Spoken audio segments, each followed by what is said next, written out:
Ok.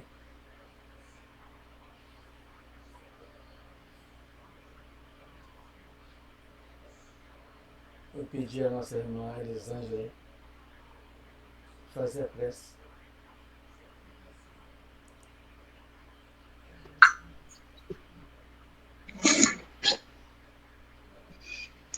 Ok?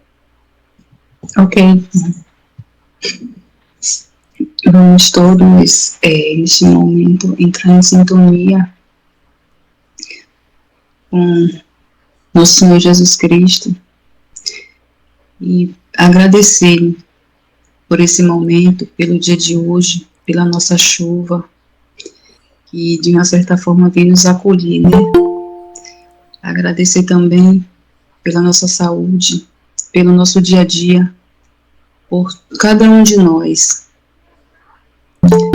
E pedir a permissão dos irmãos espirituais também para o nosso trabalho de hoje, para que a gente seja amparado nesse momento do estudo, para que a gente venha ter a compreensão de tudo o que for dito hoje. E que nosso Senhor Jesus Cristo nos abençoe, não só hoje, mas sempre. Que assim seja. Assim seja. Assim seja. Assim seja. Então, boa noite a todos. Boa noite. Estamos no capítulo 9, né? Aproximando do fim, onde André Luiz está no salão, onde houve a palestra de Anicet. Está ouvindo impressões, né? Ouviu duas experiências específicas, já daqueles dois nossos amigos anteriores, Otávio e o outro quem foi, vamos ver quem foi.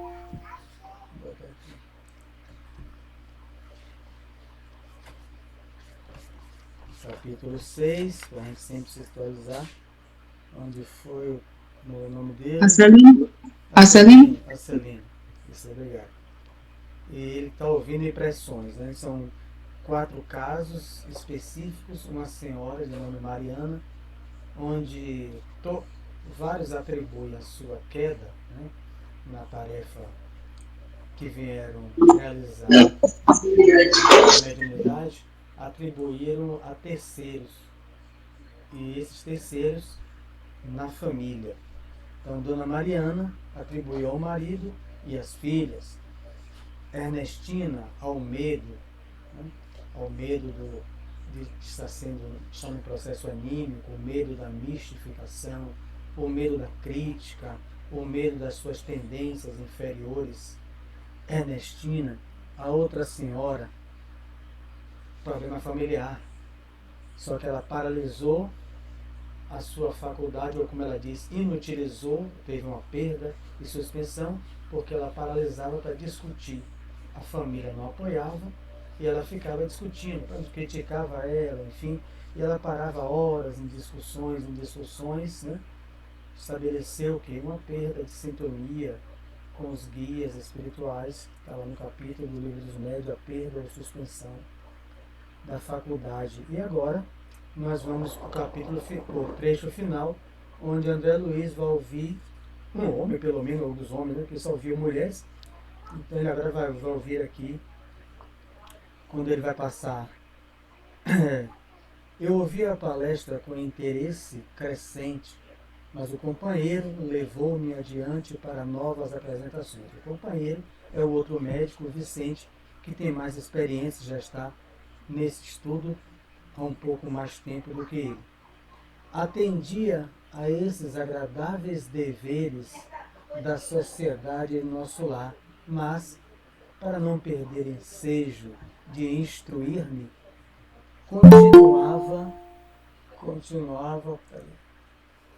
atento às conversações em torno. Alguns cavalheiros mantinham discreta permuta de pareceres. Vamos lá. Reconheço que fali, dizia um deles em tom grave, e muito já espiei nas regiões inferiores, mas aguardo novos recursos da providência.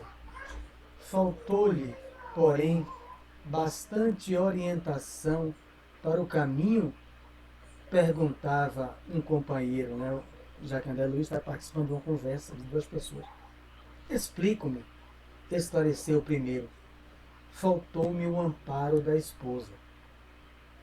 Enquanto a tive ao meu lado, verificou-se profundo equilíbrio em minhas forças psíquicas.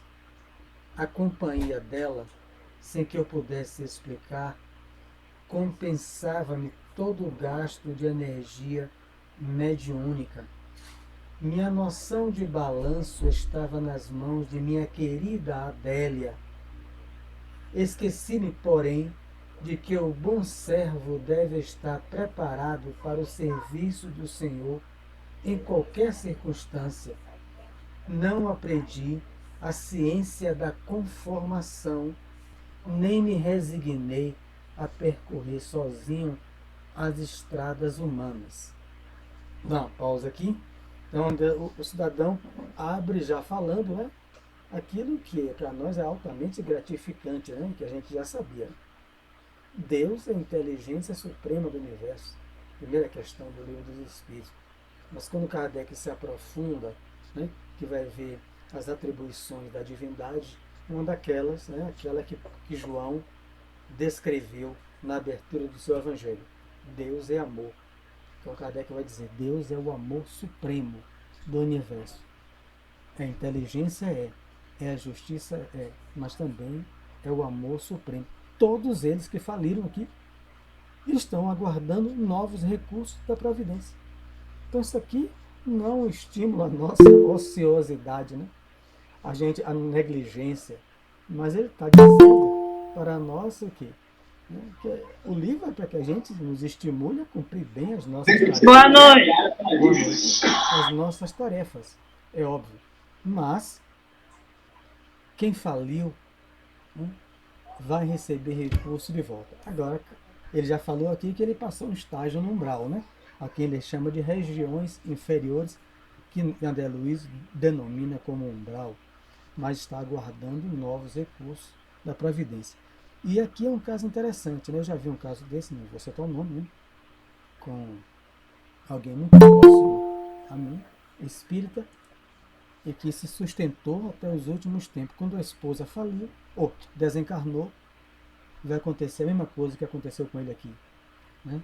Essa pessoa aqui, muito querida, né, que eu vi, eu e alguns outros poderão conhecer aqui, mas e aconteceu a mesma coisa que aconteceu com esse senhor cidadão. Quando Adélia que sustentava ele, né?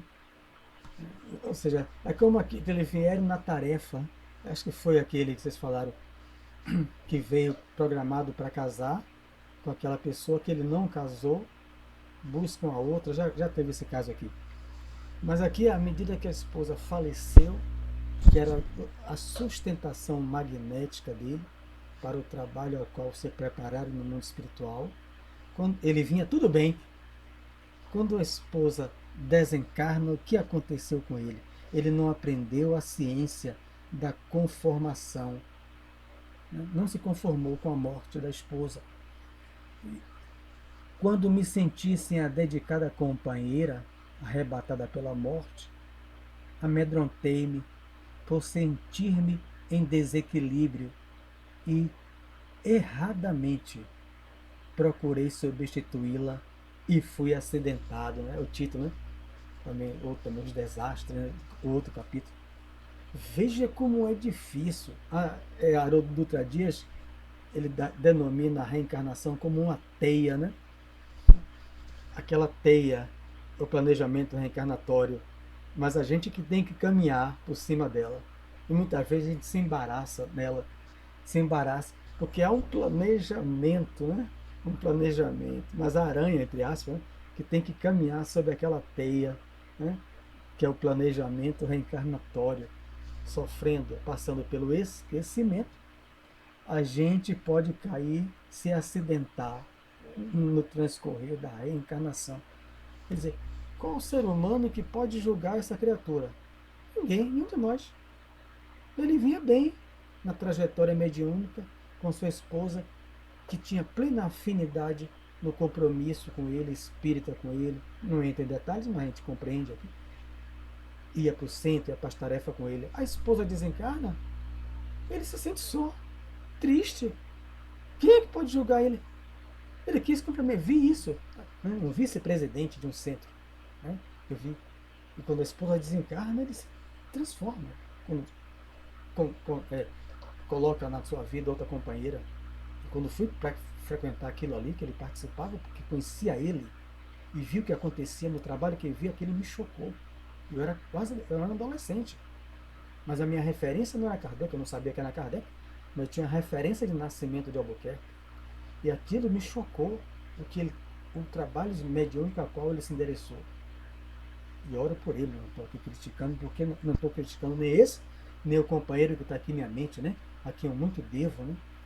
Muito devo, eu e muitos outros. Mas quem de nós pode julgar? O cidadão queria complementar a sua afeição, a sua afetividade, a sua libido, enfim, uma companheira para seu próprio envelhecimento. Então, só que ele substituiu erradamente, palavra dele, ele foi acidentado, se acidentou no percurso, na escolha. Vamos lá, para depois eu ler o finalzinho, vocês comentam. Extremamente ligada a entidades malfazejas. A gente não tem como saber disso, né? Você olha pela paixão, pelo interesse. O problema é que a mulher dele era profundamente ligada a entidades malfazejas. Minha segunda mulher, com seus desvarios, arrastou-me a perversões sexuais. Veja que situação. A segunda mulher arrastou ele, né, a perversões sexuais, né? Claro que ele trazia isso dentro dele, né? Quem de nós não tem os seus interesses, os seus desejos sexuais? A mulher, né, arrastou ele a isso, fez despertar dentro dele, né, essas ditas perversões sexuais, de que nunca me supusera capaz. Voltei insensivelmente, à medida que ele passa a essas práticas nas suas relações sexuais com essa segunda esposa, quem ele atraiu? Voltei. Então, insensivelmente ao convívio de criaturas perversas. E tendo começado bem, acabei mal. Meus desastres foram enormes. Entretanto, embora reconheça minha deficiência, entendo ainda hoje que o triunfo, mesmo no futuro, ser-me-á muito difícil sem a companheira bem-amada. Tornara-se a palestra sumamente interessante.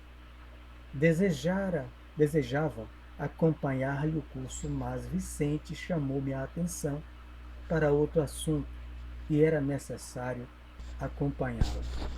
Eu vou abrir para você, mas você vê que situação interessante. Eu já vi isso, né, acontecer, não sei os detalhes, né, mas eu só posso ver a prática mediúnica que se descambou o companheiro a partir da morte da esposa. Então, mas aqui, nesse caso, o cidadão deseja. Ele fica olhando, quem é que morreu a mulher, ou fosse ao contrário, o marido? A mulher vai envelhecer sozinho, mas não estava no planejamento reencarnatório dele o segundo casamento. Como é que a gente vai saber disso? É por isso que Haroldo Dutra Dias fala, o planejamento reencarnatório é uma teia, e joga uma aranha no meio, e a aranha tem que caminhar na teia, que somos nós, né? E às vezes a gente pode, por um descuido, cair da teia, ou seja, sair do planejamento reencarnatório. Eu estou ouvindo ele ontem falando sobre isso. Ele está estudando o mesmo livro, então ele está mais atrasado que a gente está mais na frente, né? Ele está no capítulo depois. Então ele fala, é uma teia, a gente pode descambar dessa teia. Ou seja, para mim, vou passar para você, Tereza, aquela cena do filme Nosso Lar, para mim, é o que aconteceu comigo e a maioria de nós. Quando André Luiz passa no aeróbus e para e vê aquela família levando um rapaz subindo uma escada para o prédio, triste. André Luiz pergunta, mas por que ele está subindo aquele prédio tão triste? Ali é o prédio do restringimento perispiritual. para a reencarnação. Ele vai passar um período sendo restringido o perispírito, né? Ficar do tamanho de um feto, enfim, o que for, para tamanho do corpo mental, enfim, para ser colocado no perispírito, na área do centro genésico da família. Mas por que vai triste? Porque encarnar não é fácil. Lisa se acompanha. Encarnar, quase nenhum de nós vai feliz. Nós vamos para a terra da saudade, para a terra da morte.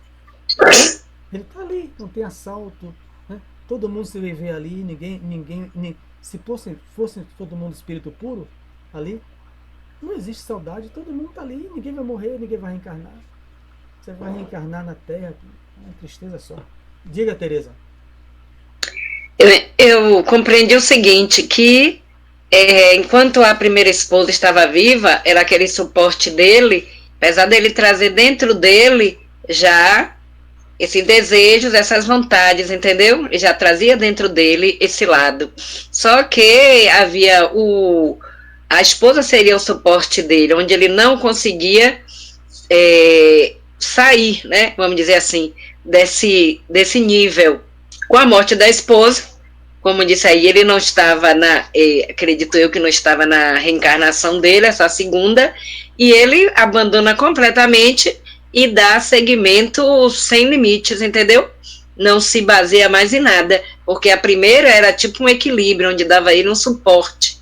E aí ele se descamba como diz, sem se equilibrar, vamos dizer assim. Ou seja, ele Sem controle. Sem um controle. Ele se deu. Diga, Elisângela. Eu acho que aí entra a questão do amor, né? Porque o amor que ela tinha por ele e ele por ela era como se os dois se amparassem. E aí ele se sentia bem com aquela situação. Então, quando ela vem a falecer, ele sente um vazio. Aí, então, aquele amparo, ele já não sente mais aquele amor da mulher, né? No caso. Então, ele se sente perdido. E aí, quando ele baixa a vibração dele, e aí o que é que vem? Como ele não esperava, essa segunda esposa, que vem com uma vibração mais baixa do que acredito que ele já estava, e aí induzindo ele a coisas que ele não o praticava, porque quando ele estava com a primeira esposa dele, ele tinha o amor e o amparo dela, então ele nem pensava nessas coisas, porque não se tinha permissão pela vibração deles dois. Eu entendi assim, mais ou menos. É uma questão da emoção, né? Que a gente analisa, mas com todo o respeito que a Andeluz traz tudo isso de casos comuns, espíritas ou não, médios ou não. Tem gente que quando morre a velhinha vai embora. Anos juntos, né? Naquele amor, naquele afeto, naquela coisa. Um vai, o outro vai embora. Diga, Washington. É interessante que essa experiência dele, ela nos mostra como é muito diferente o afeto do desejo, né? Porque a relação que ele tinha com a primeira esposa era uma relação de sentimento. Havia um amor que inclusive dava lastro para que ele pudesse seguir com o trabalho espiritual. Aí ele parte para uma nova relação onde é muito mais potente, é muito mais representativo o desejo, tanto que ele é levado às práticas sexuais que a nova esposa tinha vontade de realizar. E aí isso se torna a derrocada dele, né? Como a gente precisa pensar a respeito do sustentáculo que é para a nossa vida espiritual, que os nossos relacionamentos, seja o relacionamento de casal, seja os relacionamentos com amigos, que as nossas relações elas sejam baseadas em sentimento. E como os sentimentos equilibrados conseguem fazer com que a gente siga, com que a gente continue a caminhada e não rompa essa teia, como você falou. Veja que encerra o capítulo. As outras pessoas que deram depoimento, transferindo também para terceiros, não tinha esse afeto. Nenhuma delas, né? O marido era contrário, a outra também foi as filhas, enfim, né? Então elas atribuíram a sua queda à terceira, né? Que uma vai mesmo dizendo a outra, não, mas você tinha recurso, você tinha recurso. Mas esse aí teve o recurso, né? Da família, total, o afeto. Né? Um casal. É Kardec e Amélie Baudet, né? É Jorge Amado e a esposa, né? 50 anos de casado, né? Zélia Gattai. Então você vê essas coisas. Isso é o dia a dia, né? Qualquer pessoa. Às vezes o velhinho foi embora, passa pouco mês a velhinha foi, ou vice-versa, né? Que havia uma afeição, não havia apenas o desejo, né? E essa mulher chegou com os desejos, né? E ele cedeu, né? Porque também tinha nele, né, hoje? É como a Elisângela destacou bem, né? Ele não é um que foi arrastado a palavra aqui, ele não pode entender isso ao pé da letra, como se fosse um inocente, né? Ele tinha isso dentro dele. Diga. Inclusive, isso que você trouxe, Mário, é importante, porque assim, a gente precisa assimilar a ideia de que o fato de estar encarnado nos coloca na condição de ter desejo, né? Não é o fato do desejo ser alguma coisa proibida, né? Porque ele é intrínseco ao fato de estar encarnado, porque a gente precisa ter a sexualidade expressa pelo corpo físico. Então, o desejo ele está entrelaçado a todo esse mecanismo. A questão é o uso, né? A relevância que a gente dá a isso. Ele, muito provavelmente, era alguém que ele, durante um tempo, ele vibrava numa faixa e se mantinha em equilíbrio, até por causa dessa contribuição afetiva. E o desejo, com toda certeza, existia porque é o que provavelmente fez com que o casal se unisse e desenvolvesse um afeto. Só que aí ele se perde no uso desse desejo. Então não é a presença do desejo, porque isso faz parte da nossa estrutura. Mas o que a gente faz é isso. O imã da vida, Emmanuel. Não é isso? Livro Pensamento e Vida, que o rapaz fez a palestra lá. O desejo é o imã da vida. Seu Heráclito fundou o Raio de Luz com outros amigos, a partir de um desejo. Uma casa que faça o bem, através da mediunidade. O desejo é o imã de tudo. Então o desejo é neutro. O problema é que ele descambou para os excessos, né? Então vamos lá para o capítulo 10. A experiência de Joel. Ele volta a focar em pessoas, né? Não pegar geral no salão, né? E agora a gente diretamente da prática mediúnica, que trabalhou na área mediúnica, de centro espírita, né? Na área de centro espírita. A experiência de Joel. Afastando-nos para um canto do salão, acompanhei Vicente, que se dirigia a um velhote de fisionomia simpática, né? Não sei nem se a gente usa mais essa palavra. Um velhote. Então, meu caro Joel, como vai? Perguntou atencioso. O interpelado teve uma expressão melancólica e informou. Graças à bondade divina, sinto-me bastante melhorado. Tenho ido diariamente às aplicações magnéticas dos gabinetes de socorro no auxílio, no Ministério do Auxílio, né? E estou mais forte. Traduzindo para a casa espírita, ele vai para uma sala de passe, né? Claro que isso aqui é muito mais avançado, porque a casa espírita é um posto de socorro, né? Da espiritualidade maior na Terra. Mas a gente já vai para o gabinete, é assim que chamava, o gabinete de passe, a sala de passe, né? As aplicações magnéticas, né? Que ele recebia, só que ele recebia diariamente, né? Claro que não é só o magnetismo pelas mãos, né? A gente vê isso no nosso lar, vai ver aqui nesse livro, a cromoterapia aplicada nesse livro. Então, no mundo espiritual. E estou mais forte. Cederam as vertigens, né, as tonturas, os desmaios, né? Indagou o companheiro com interesse. Agora são mais espaçadas e, quando surgem, não me afligem o coração com tanta intensidade. Nesse instante, Vicente descansou os olhos muito lúcidos nos meus e disse, sorrindo,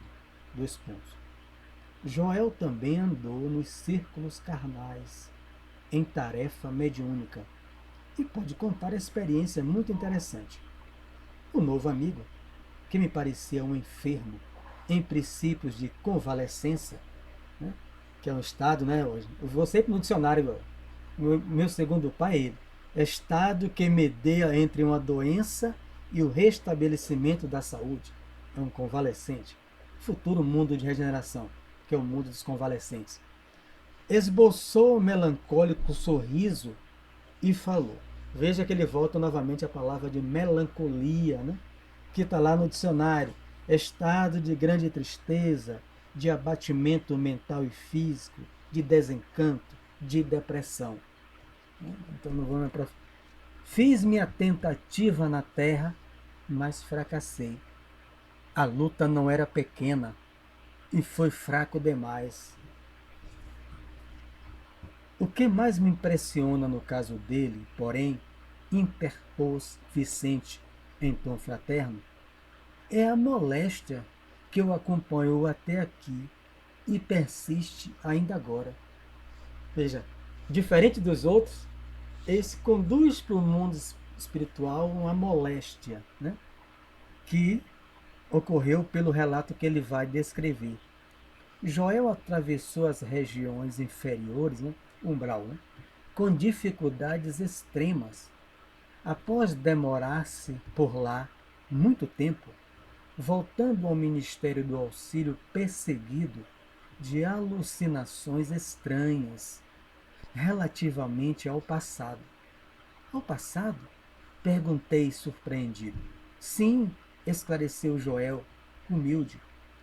Minha tarefa mediúnica exigia sensibilidade mais apurada e, quando me comprometi à execução do serviço, fui ao Ministério do Esclarecimento, onde me aplicaram um tratamento especial que me aguçou as percepções, que eu necessitava condições sutis para o desempenho dos futuros deveres. Então, todos nós, aqui a Itamar, né, o nome ali, o pseudônimo Miramar, o Osno, médico como eu, enfim, pode desenvolver em qualquer época, né? Então, carne, média ostensiva, como a gente chama. Tudo isso pode ter sido preparado de antemão, né, no projeto, né? E também no transcorrer, o livro dos médios também. A faculdade não tem não tem época de idade para eclodir. Então, no desdobramento também pode eclodir a faculdade. Como pode também ter suspensa, no caso, o dirigente da mediúnica de Chico, Arnaldo Rocha, ele era médio de psicografia com Chico. O irmão de Chico morre. O que mais estudava, ou que o único que estudava, né, lá na biografia era ele, o engenheiro, estudava a doutrina. Ele desencarnou aos 94 anos, deu entrevista a Haroldo Dutra Dias, está na internet. Então, Emmanuel chega e ele fala assim, bom, quem é que vai dirigir? Só tem médio ostensivo e um doutrinador, o outro não era muito capaz. Pedirei, veio o aviso do mundo espiritual superior que durante o seu sono sua faculdade será suspensa, para que você fique apenas com a intuição leve para dirigir os trabalhos. E ele teve a perda, a suspensão da faculdade ostensiva da psicografia. Nós estamos imersos no laboratório, né? Está no livro dos médicos, laboratório do mundo invisível. Então, o Osno, eu, Carmen, Tamar, recebeu no seu perispírito um tratamento especial que lhe aguçou as percepções. No caso dele é para evidência, né? A gente vai ver aqui. No caso de cada um, a psicofonia, enfim, cada um em um grau. Mas aqueles que já vieram com essa tarefa que a gente chamamos de médios ostensivos, recebeu nesse ministério um tratamento especial magnético no perispírito. Necessitava condições sutis para o desempenho dos futuros deveres. Assistentes amigos desdobraram-se em obséquios por me favorecerem e parti para a terra com todos os requisitos indispensáveis ao êxito de minhas obrigações. Infelizmente, porém, reticência, né? O que a gente ouve é só isso aqui, né? Então, infelizmente. Mas por que, indaguei, perdeu as realizações? tão só em virtude da sensibilidade adquirida, né, que são esse tratamento especial magnético no perispírito, Joel sorriu e obtemperou. Não perdi pela sensibilidade, mas pelo seu mau uso. Livro dos Médiuns, né? Perda e suspensão da mediunidade. Que diz? Tornei admirado. André Luiz é um total desconhecedor disso, né? O meu amigo compreenderá sem dificuldades. Ele vai narrar. Imagine que, com um cabedal dessa natureza, em vez de auxiliar os outros, perdi a mim mesmo. É que, segundo concluo agora, Deus concede a sensibilidade apurada como espécie de lente poderosa que o proprietário deve usar para definir roteiros, fixar perigos e vantagens do caminho, localizar obstáculos comuns, ajudando o próximo e a si mesmo. Procedi, porém, ao inverso. Não utilizei a lente maravilhosa no mistério justo. A gente vai ver que ele é esse clarividente, vidente e audiente. Antes, se a gente fosse aprofundar isso aí, clarividência e audiência, eu estou aqui com 2 livros, mas não vou me aprofundar, né? A Complexidade da Prática Mediúnica, da FEB Valdemir Bezerra, e o Livro dos Médiuns, né? Que é a questão 171. Mas, Zalmino Zimmermann, se você parar, quem vai ter espírito, como ele vai dizer? Clarividência é diferente de vidência, André Luiz. Né? Mas Kardec a gente vai ver que não tem isso. Kardec vai abolir o uso da palavra clarividência no Livro dos Médiuns. Ele vai utilizar só no Livro dos Espíritos. No Livro dos Médiuns ele só vai utilizar vidência e audiência. Então Kardec era simples. Né? Então a gente tem que entender. Mas quando ele falar, mas nesse trecho aqui, Itamar e todos, então aí, não é só para vidência, nem para audiência. Ele está falando para mim, como médium consciente de psicofonia. Ó, porque eu também, seja antes ou durante, na inclusão da faculdade, eu sofri um tratamento especial no meu perispírito. Carme, que é médium também. Né? Se preparou antes, naqueles anos, ou se preparou durante o transcorrer da sua faculdade, da sua encarnação, no seu sono, os espíritos trataram o seu perispírito para eclodir a faculdade, se for no caso da psicofonia, cara, você tem que compreender, assim como eu, que Deus concedeu isso a nós, essa sensibilidade apurada, como uma espécie de lente poderosa. Para quê?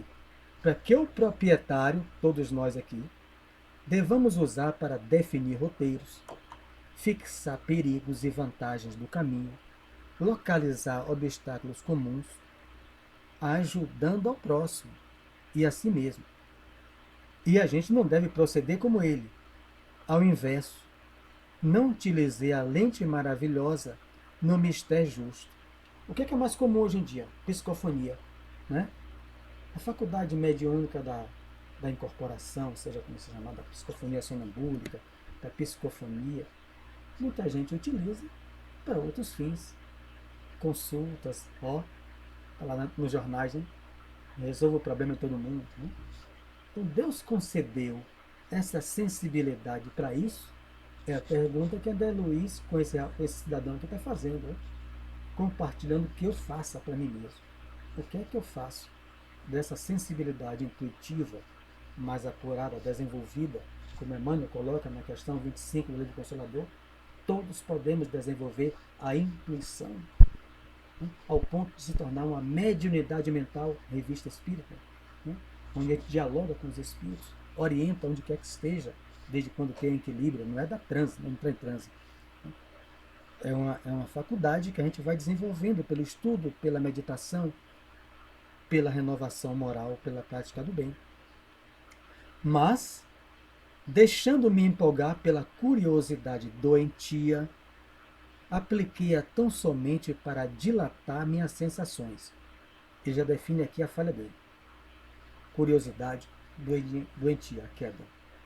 No quadro dos meus trabalhos mediúnicos estava a recordação de existências pregressas, como expressão indispensável ao serviço de esclarecimento coletivo e benefício aos semelhantes, que me fora concedido realizar, mas existe uma ciência de recordar que não respeitei como devia. Então ele está falando o que aqui? Ele era, vamos pegar aqui, Zalmino Zimmermann, no livro Teoria da Mediunidade, né? Tá? E outros autores. Ele vai utilizar o termo da clarividência retrocognitiva. São termos, né, da parapsicologia, né, hoje? Que essas pessoas misturam que André Luiz é médico, e volta e meia ele está usando. Porque você vê que André Luiz estudou Ernesto Bozano. Ele pega, quem estuda Ernesto Bozano vai ver que André Luiz pega muito de Ernesto Bozano nas obras dele. E quando Ernesto Bozano desencarna, em 1944, André Luiz é apresentado com o nosso lar, o novo amigo. Você vê isso, claro, entre um e outro. Emmanuel apresenta o André Luiz, que pega a base, muita de Kardec, óbvio, mas muito da linguagem de Ernesto Bozano. Tem várias obras de Ernesto Bozano. O Osno tem, estuda. Então, esses termos mais difíceis, né, que Emmanuel não usa, precognição, retrocognição, psi, Hernani Guimarães, que é um livro que você doou, matéria psi, psicapa, psigama, isso confunde. Por isso Kardec abandona no Livro dos Médiuns. Ele só vai usar a vidência, uma vidência do passado. Diga hoje, vamos trabalhar nisso. Diga.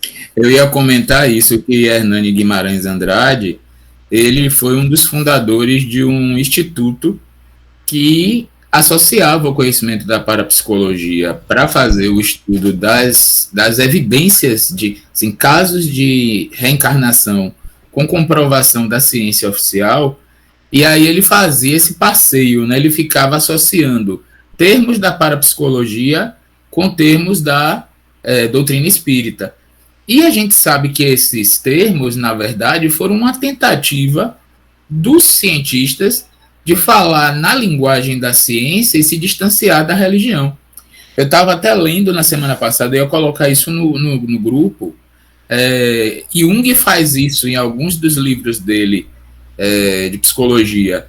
Ele reconhece que o fenômeno existe, mas ele vai fazendo, ele nega que seja espírito e associa tudo a potenciais mentais.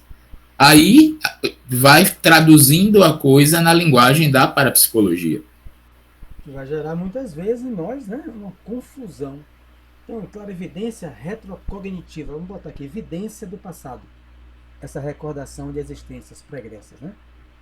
Vou ler mais um trecho e abro para todos que quiserem analisar, porque ele está narrando aqui. Né?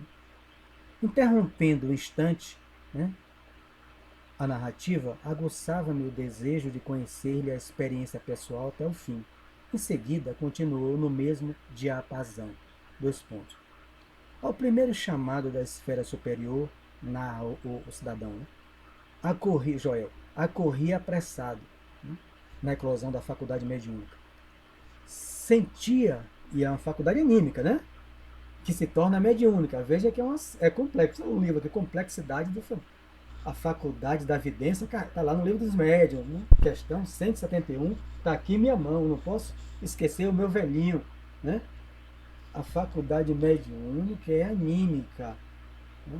Eu, digamos, eu não sou, né? Mas eu vejo os espíritos, digamos, se eu fosse, mas não daqueles espíritos que eu visse, e se eu fosse vidente, audiente, dê um recado para Elisângela, aí se torna mediúnica, né? Porque Elisângela não está vendo o espírito, nem ouvindo, mas eu estou vendo e ouvindo. Aí ele pede para transmitir um recado. Aí ela se torna, por isso que toda faculdade, Bozano, né? É faculdade mediúnica. Mediúnica e anímica. Então vamos lá. Ao primeiro chamado da esfera superior, acorria apressado. Sentia intuitivamente, né? Intuição, a vívida lembrança de minhas promessas em nosso lar. Veja que situação. Nós estamos sob o esquecimento. Ele vem e recorda. Durante o seu período da erraticidade, a sua tarefa. Qual a desculpa para uma criatura dessa?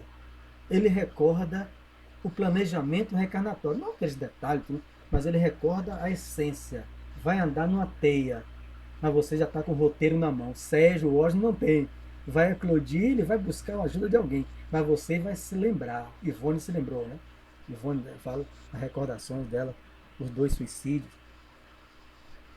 Tinha o coração repleto de propósitos sagrados, né? Recordou nessa tarefa, trabalharia. Olha aí, cheio de boa vontade. Ele recordou, tá vendo, Jesus? Recordou qual era a sua tarefa quando veio da cidade do nosso lar espiritual. Né? Vou trabalhar. Já recordei. A minha tarefa é essa. Espalharia muito longe a vibração das verdades eternas. Contudo, aos primeiros contatos com o serviço, a excitação psíquica, né? ou curiosidade doentia, né? Agora ele botou um termo técnico, mas aqui ele já falou, excitação psíquica, que no caso dele é curiosidade doentia. A excitação psíquica fez rodar o mecanismo de minhas recordações adormecidas, como o disco sob a agulha da vitrola, e lembrei toda a minha penúltima existência. Aqui é, como Joel é a última, ele só se lembrou de uma, a penúltima, anterior a Joel. Quando ele envergou a batina sob o nome de Monsenhor Alejandro Pizarro, espanhol, né? Nos últimos períodos da Inquisição Espanhola, Padre Monsenhor Inquisidor, veja só. Foi então que abusei da lente sagrada a que me referi.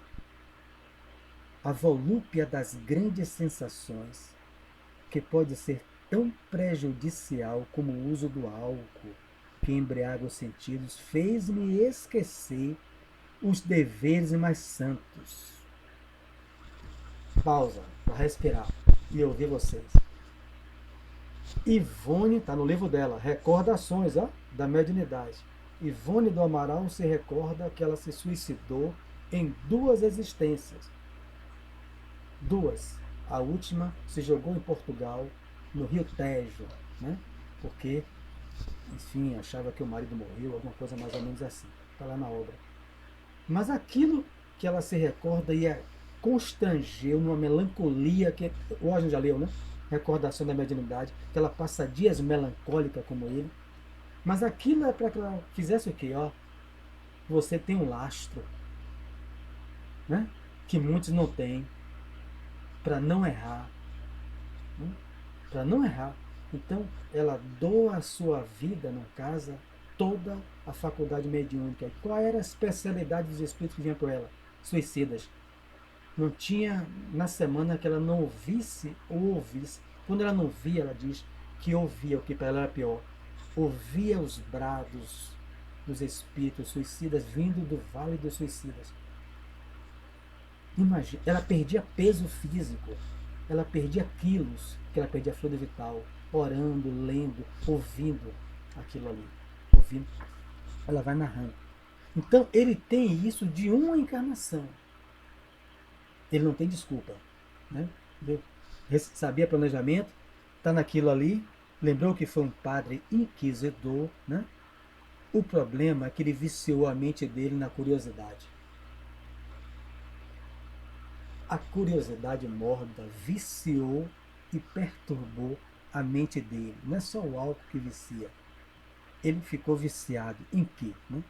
Bafejaram-me claridades espirituais de elevada expressão. Porque ele era evidente e audiente.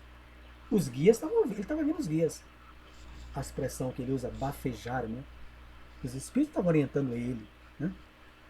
Desenvolveu-se-me a clarividência, né? Ou a vidência, como você tem aqui, conforme está no livro dos médiuns, questão 171. Mas não estava satisfeito senão com rever meus companheiros visíveis e invisíveis no setor das velhas lutas religiosas. Impunha a mim mesmo a obrigação de localizar cada um deles no tempo, fazendo questão de reconstituir-lhes as fichas biográficas, sem cuidar do verdadeiro aproveitamento no campo do trabalho construtivo. Pausa. Vocês podem falar, mas pode aqui, agora me comentar. O que é que ele está dizendo, Carmen, para você falar? Sim. Você junto, coisa. Eu tenho essa faculdade de evidência que eu acesso ao passado, que é a evidência do futuro, é o médium pressentimento, Kardec chama assim, que vê o futuro, Swedenborg, né? Que vê o futuro, tem aqueles que vê o passado. Primeiro ele viu dele, foi inquisidor. Aí eu quero identificar quem foi inquisidor comigo. Aí encontrei Carmen no centro. Aí, Carmen, sabe por que você tem essa tendência? Porque você também mandou o Osmo para a fogueira. É por isso que o Osmo não gosta de você nem de mim. A gente se juntou e... foi. Pô, isso aí é cruel. A gente mandou, é por isso que o Osmo... Cruel isso aí. Virou. É por isso então que eu não gosto de o Osmo aqui no centro, nem ele de mim. Porque você mandou alguém queimar ele, criatura. Diga, pode falar. Ele veio com a mente ativada do passado, que deveria ser o ponto para ele fazer um resgate. Mas, na verdade, o que eu estou entendendo é que ele se transforma novamente em um inquisidor da Idade Média. Ele volta para fazer uma investigação, para saber todos aqueles companheiros que estavam com ele, sem nenhum propósito útil, sem nenhum fim que contribuísse para um crescimento, mas para um projeto. Parece que essa ideia do inquisidor, ele não conseguiu se libertar, ficou muito forte dentro dele, porque essa busca, fazer vasculhar o passado, não tem muito sentido, né? Não tem propósito, não tem sentido vasculhar esse passado. Mas ele vai dizer que hoje não vai dar tempo, que ele atraiu os seus afins. Quem? O Roger citou. Cientistas, pesquisadores vão adorar uma criatura dessa. Vão botar uma equipe, é o que ele vai dizer. Eu quero saber que você fez isso. É como Ellen Van Bach, nos Estados Unidos, né? 16 anos pesquisando, regredindo as pessoas. Diga que moeda era nessa época que você era Monsenhor Pizarro. Diga como era o castelo. E você viver só nisso, a encarnação só nisso.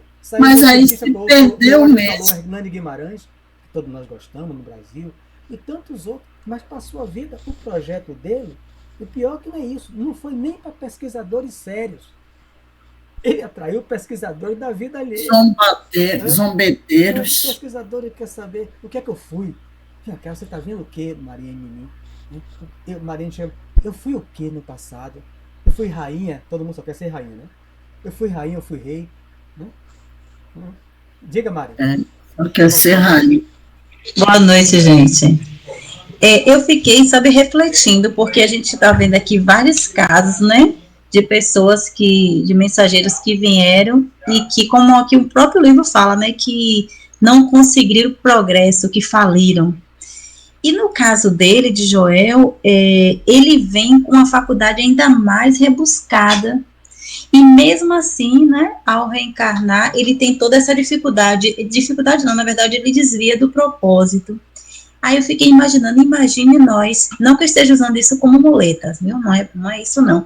Mas eu fico avaliando nós, né, qual é a nossa missão que nós viemos fazer aqui realmente, e aonde nós estamos falindo. Se ele que tinha todo esse arcabouço de informação que ia em nosso lar e voltava, vamos avaliar nós, como é que nós estamos, né, com as nossas dificuldades aqui encarnados. Fiquei muito pensativa em relação a isso.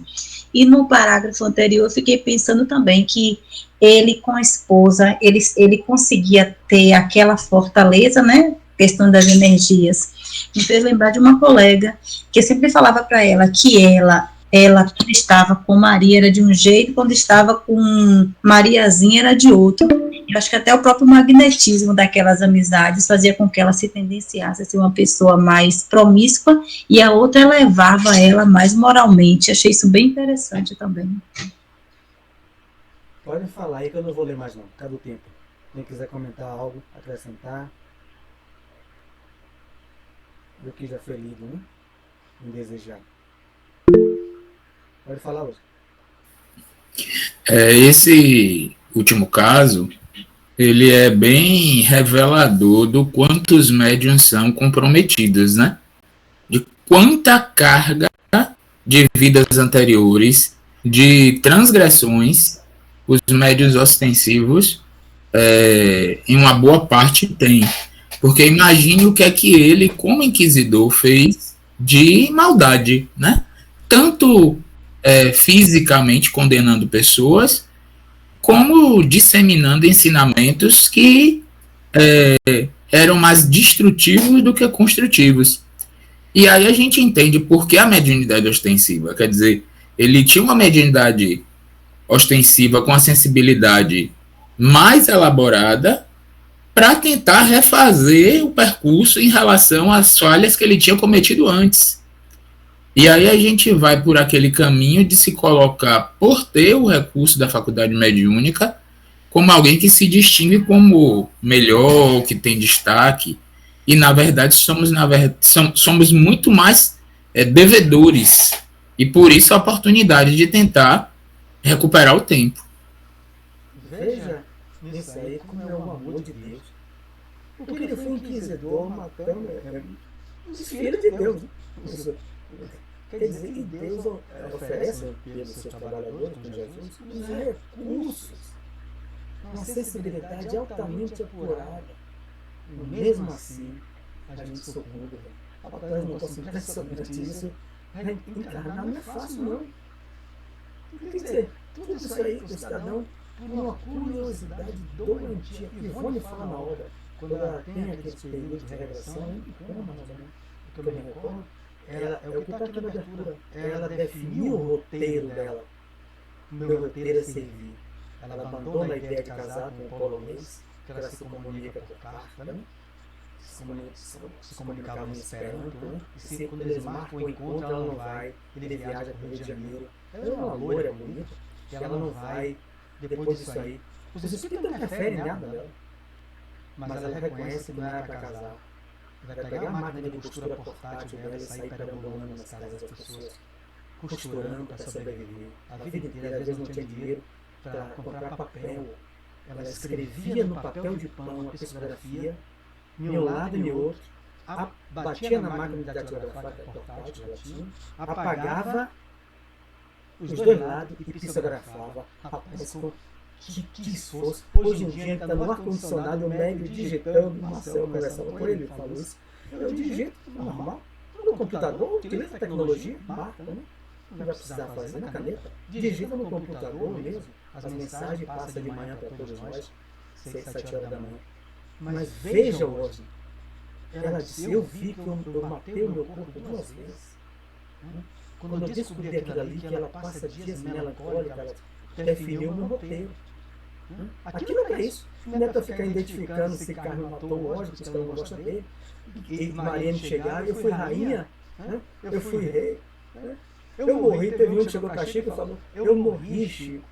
Eu fui um daqueles que morreu por Jesus, lá no Coliseu, né? Romano. O leão veio e me devorou. E você, Chico, foi quem? Eu fui a pulga desse leão que comeu você. Chico falou assim mesmo? Eu fui a pulga que comeu esse leão. Eu sou tão ruim que não deu. Eu fui a pulga.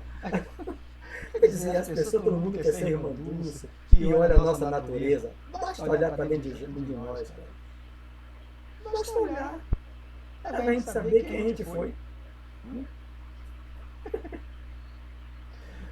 É melhor nem querer saber quem foi. É mais confortável. Ok? Quer falar mais uma coisa? Ô Mário, só precisa pisar no nosso calo, ou se a gente dirige, fechar a gente no trânsito pra gente saber quem a gente foi. Não precisa isso muito não. Tem palestrante, né?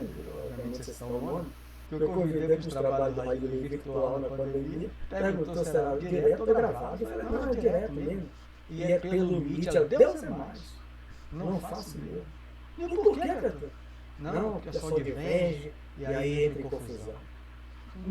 Quer dizer, a gente não se suporta nem virtual. A gente não está se suportando nem virtual. Então aqueles que voltaram para o centro são verdadeiros heróis. Porque tem gente que não está se suportando nem só faz palestra gravada. Porque depois vai vir as perguntas, você não vai ver nem. Você nem olha para o chat depois. Veja como a gente é. Ok. Vou pedir a Miramar que mais conversa entre nós, né? A gente só ouve a voz dela. Então eu vou pedir que eu faça a prece. A prece. Pode fazer, minha amada? Posso sim. Vamos agradecer a Jesus, aos nossos mentores espirituais, que tanto nos auxiliam em nossa caminhada, em nossa evolução moral e espiritual, para que possamos diminuir o tempo de alcançarmos o nosso pico vitorioso que precisamos obter sobre nós mesmos, através desse estudo que nos alça para cima, conforme a nossa humildade em reconhecermos os nossos erros e retificá-los.